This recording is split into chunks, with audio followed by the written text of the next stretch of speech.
All right. Thanks, guys. Thanks so much for being here, and we appreciate you guys. Thank you guys for being here. I'm excited for tonight. We're going to continue our relationship goals series. And like I've said, it's talking about friendships, relationships, and all those different things. Last week, if you were here or if you weren't here, either way, the takeaway was true friends stay by our side, not only to have fun, but also to support and motivate us as we run the race God has set before us. So we got to talk about different aspects of what that looks like and what that is. And we talked about the 1 Timothy 4 passage. Don't let anyone look down on you because you are young, but set the example or set the standard for believers in your speech, in your conduct, in your love, and your faith, and in your purity. And I would say, in our time right now, in this day and age, it's getting really difficult to live out our faith, live out faith in our speech, in our conduct, and purity, all of those things. It's really, really difficult to kind of do that, right? And so going into last week, I thought this week would be about having good friends, okay? We say, be the friend you want. Natural progression is, well, have good friends. What does that look like? Well, I had a message kind of ready for that, and I totally blew that up. And I'm really excited to talk about the temptations that we face within our relationships, whether that is a friendship, whether that is a dating relationship. There's common things, common themes between those two things, and that's really what we're going to dive into this week, and just navigating that and talking through those things. The one thing I want to kind of start with and kind of frame it in is, and we're going to start there, we're going to end there, the marking factor of you as a high schooler and you as a person moving forward isn't what you do, who you hang out with, or what you do. I said that twice. It is who you serve. It is shining light of Jesus in your schools and within your relationships. But the thing is, it's not that simple, right? It doesn't feel like it's that easy. There's a lot of different things and pressures that are pulling us and tugging us in different ways and directions. And people say this, and I want to be a part of that. People say that, and I want to be a part of that. This is going on, and I want to do that. And I want to be a part of this. And then all of a sudden, I feel like I'm everywhere, and I'm nowhere, right? Maybe you felt that way. Maybe you haven't. Well, through the years, we will continually be learning about ourselves, and the goal, though, is to find our value and grow in the relationship we have with God. But again, it's not that simple. It doesn't feel that simple. There's a lot of things going on. There's a lot of different temptations that we face. What do we do? Well, first, I kind of want to put out there some of the common temptations that we face, some of the common things that we navigate through. And the first one is putting your value into what you're involved in. Putting your value into what you're involved in. I have been guilty of this. And when I was in high school, I put my value in my sport. I was in football. I put my value in. If I had a good game, woo, I was higher, like so high. If I had a bad game, I was like, oh, I'm the worst, That's just one example. Maybe for you, it's a dating relationship. You put your value based on a relationship that you're within.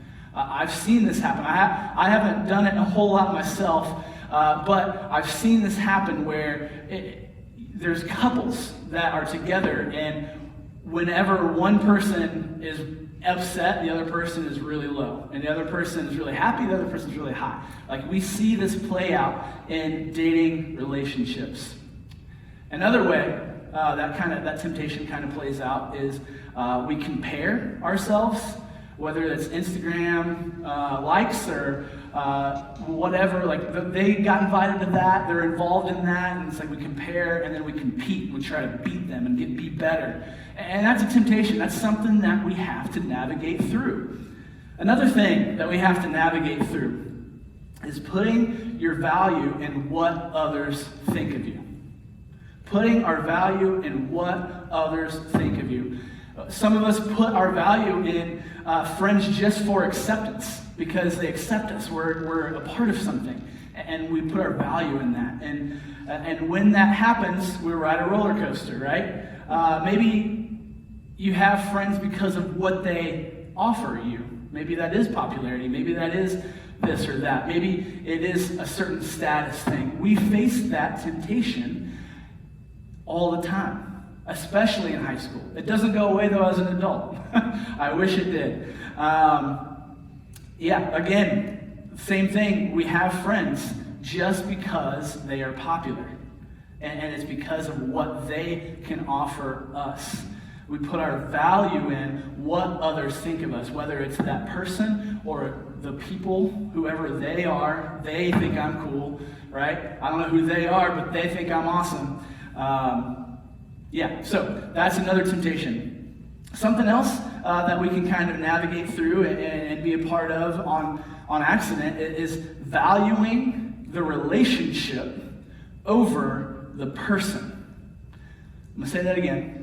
Valuing the relationship over the person. And what I mean by that is because of the status that it gives you, whether it's a dating relationship, whether it's a friendship that you get something out of, you value the relationship. Maybe it's a dating thing and you really just like being in a relationship, in your dating relationship, and you really like that, and you value that over the person that you're actually dating. And their feelings and how they care and how they're actually a person and they, it's hard to navigate that. It's hard to navigate those things. Another example is within a friendship. Maybe they offer you something and you don't want to lose the status of that thing, and instead of being a good friend and saying, hey, this isn't good, we value the relationship and the status over the person.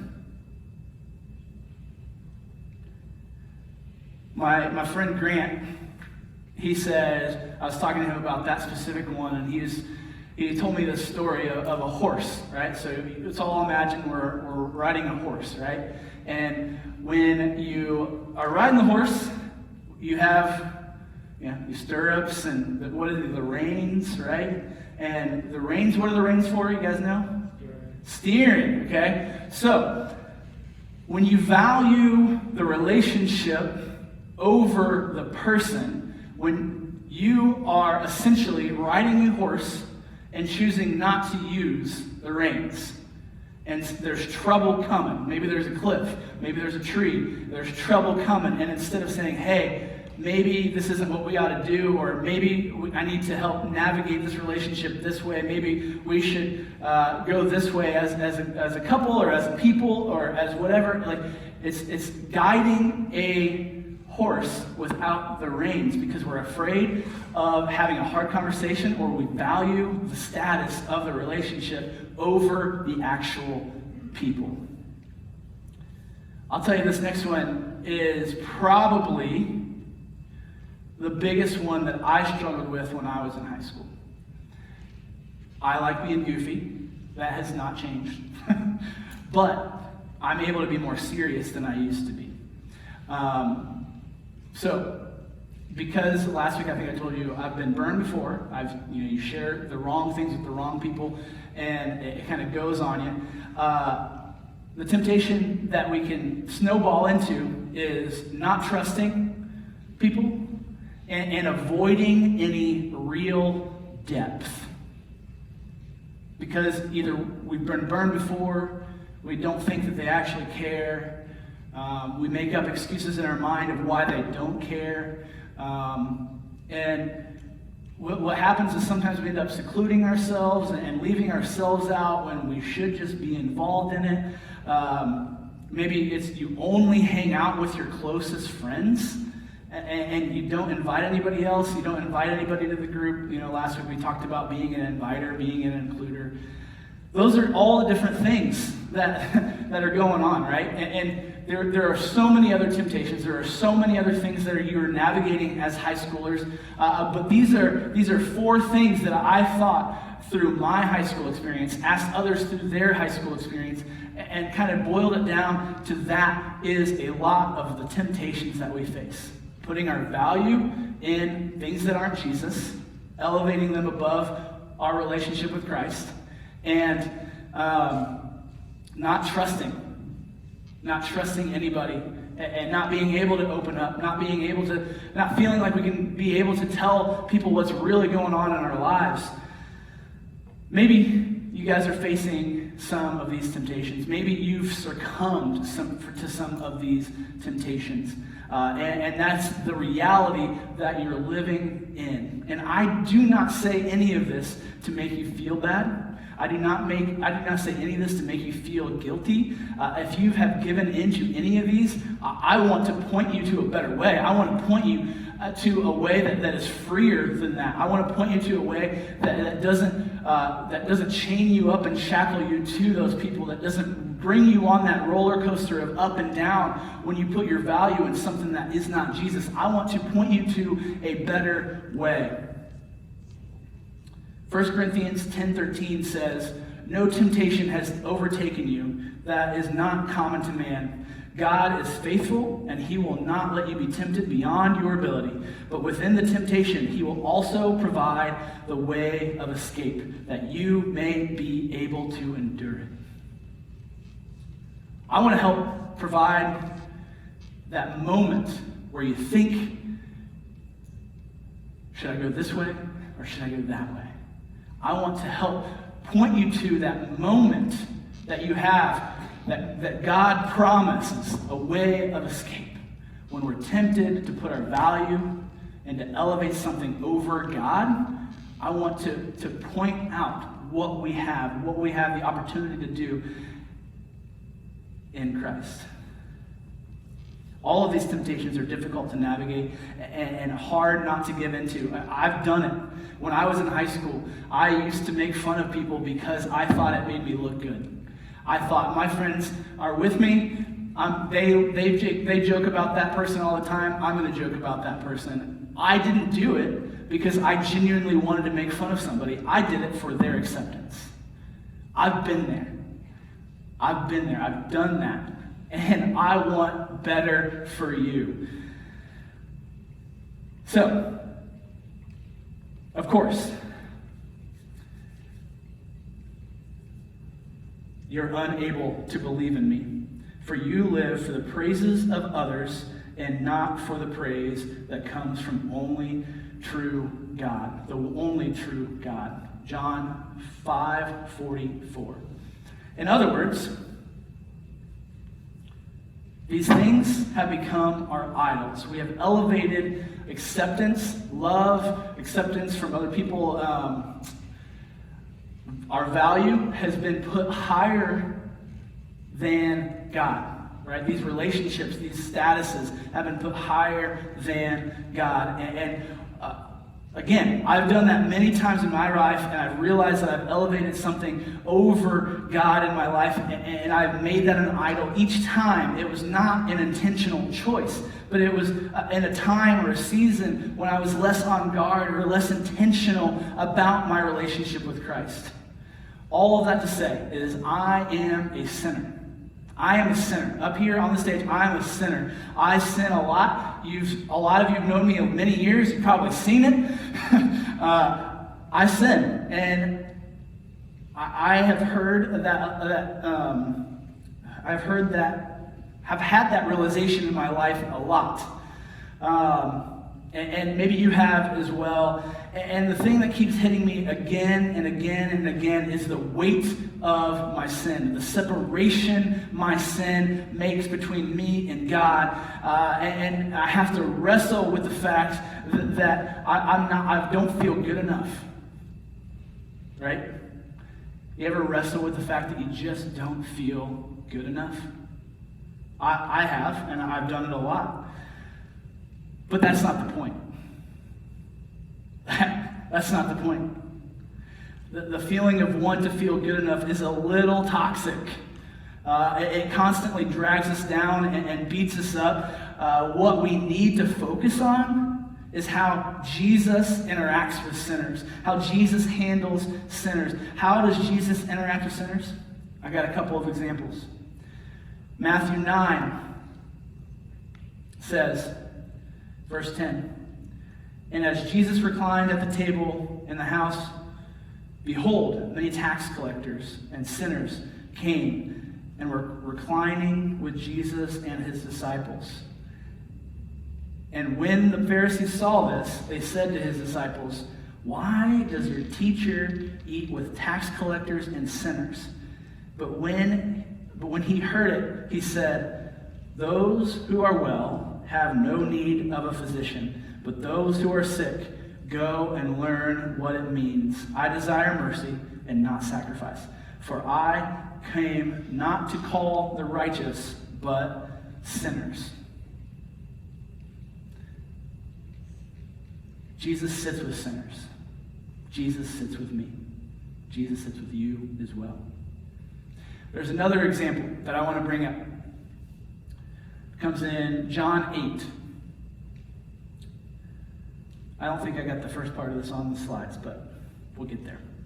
"Then, in the middle of his teaching, the religious scholars and the Pharisees broke through the crowd and brought a woman who had been caught in the act of committing adultery and made her stand in the middle of everyone.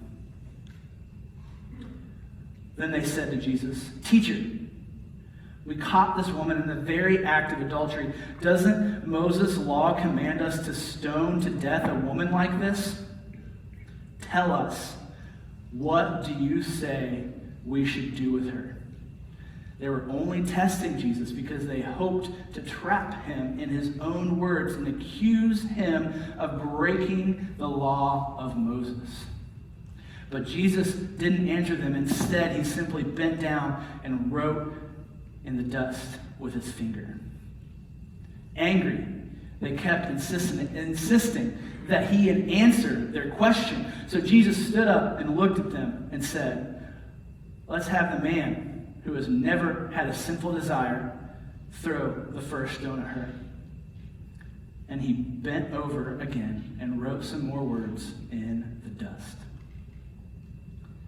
Upon hearing that, her accusers slowly left the crowd, one at a time, beginning with the oldest to the youngest, with a convicted conscience, until finally Jesus was left alone with the woman standing there in front of him. So he stood back up and said to her, 'Dear woman, where are your accusers? Is there no one here to condemn you?' Looking around, she said, 'I see no one, Lord.' Jesus said, 'Then I certainly don't condemn you either. Go now and be free from a life of sin.'" A lot of the commentators that I looked at for this, like we think of go and live a life free of sin. You're like, doesn't that sound great? Just like you feel empowered to go and live a life free of sin. And really what they pointed out is that this is intentional sin. Like when you know the wrong thing and you do it anyways, right? And that's usually not how we kind of draw back into our sinful desires. Usually it starts with us being undisciplined and we accidentally do something, right? And then over time, it's like, oh, well, I've already done all those other things anyways, and you intentionally, and you're in this cycle and you're living this life of sin.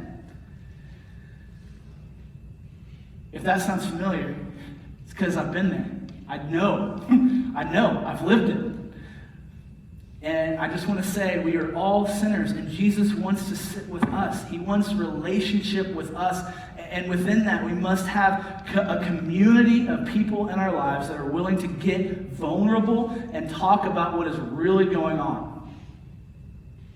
And we have to be reliable and trustworthy people that also do that for other people. We have to reciprocate that. We are all sinners, no doubt.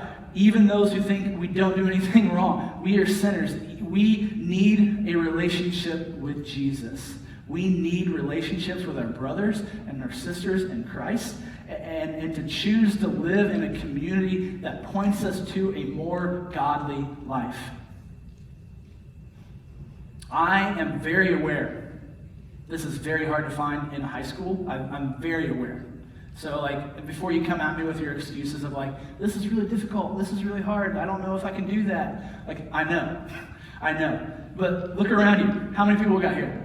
80, 60, between 60 and 80, right? Yeah?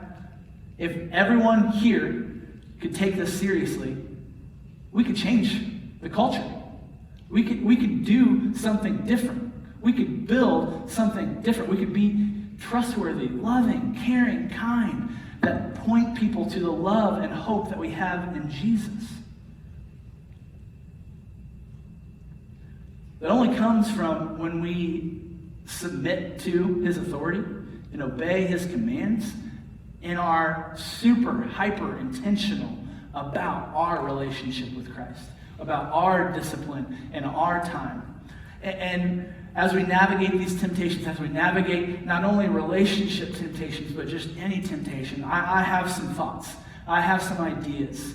And I want to share those with you. Okay, I've got 3. I'm almost done. I've got 3. First one is talk about it. Talk about it with the right people about your situation. If you're in sin, if you're in temptation, if you're giving in to all those things, talk about it. You're not going to help yourself. You're not going to help those around you if you just hold on to it. And I know that's really difficult. I know that's really hard to say, hey, I'm going to lay this on the table and trust you with this. I get it. I've been there and I've had to do it. And it crumbles you and it builds you back up. It builds you back up. I promise you that. If you feel there is a need to change and you don't do it, you're not only hurting you, you're hurting those around you too. So please, talk to the right person. Talk about it. There is someone in your life that is trustworthy that you can talk about this with. Next thing, prioritize your relationship with Christ. And I know, you're at church, you're like, what? That's mind-blowing. Yeah, I said it. Prioritize your relationship with Christ. And what this means is not simply I read a verse this morning, it was good. It's habits. Tom always talks about take 5. Take 5 here, there. It's not just right here, this certain time, this certain day. It's always, right? Anytime you have a chance, take 5. Morning, noon, night. Take 5 minutes, 5 seconds, 5 hours. I don't know. You tried that one yet? Not yet? All right. Get back to me on that. Try that and get back to me. You have to have the habits in your life that set you up for success in your relationship with Christ. Are you taking time to pray? Are you taking time to read your Bible? Are you taking time to have conversations about your faith, about things that you're struggling with, things that are hard to understand within the Bible? That is something that has to happen in our normal, regular rhythm. Maybe think about the Bible app as an opportunity. I'm on the Bible app. I invite a ton of you to plans every time I get a new plan. I invite you. So if you want that, if you want to take intentionality in that, get the Bible app, YouVersion Bible app. Add me as a friend. I'll invite you to plans all the time. That's why I do it. I want to help set you up for success in your habits. And I know this last one seems counterintuitive to the Bible app, but check your screen time. What's your screen time on? Is it Instagram? Is it Facebook? Is it messages? What is your screen time on? What are you watching on your screen? All of those things. You have to be hyper intentional with your habits. Last thing, and I'll start closing up, okay? And this is huge. And this takes time. Find an accountability partner, right? Someone that keeps you accountable. Someone that you say, hey, I'm struggling with this. Can you help keep me accountable? And that person will check in on you and ask how things are going. And the thing that it takes, though, is honesty. If you're really struggling, you have to really say it. And vice versa. Maybe that's not a peer at this point. Maybe that's not someone that is in your life that you feel like I can trust everything with this person. Maybe it's not a peer. Maybe it's a leader in your small group. Maybe it's a leader from a different ministry. Maybe it's an adult at your house, or a brother or sister or whatever. Find an accountability partner. Find someone that wants you to have a good relationship with Christ and help set you up for success. Okay, band, you can go ahead and start coming up. I've got John 8, right? Okay, right after Jesus talks to the woman caught in adultery. This is literally the verse after. It says, then Jesus said, I am the light to the world, and those who embrace me will experience life-giving light, and they will never walk in darkness. I want to encourage you as you go into your week, as you go into this next part of life. You're going every day now again, right? There's going to be more temptations. There's going to be more things going on. I want to encourage you. The marking factor of you as a high schooler and you as a person moving forward isn't what you do, who you hang out with. It's who you serve. It is shining light to the light of Jesus to those in your schools within your relationships. That's the push. Let me pray.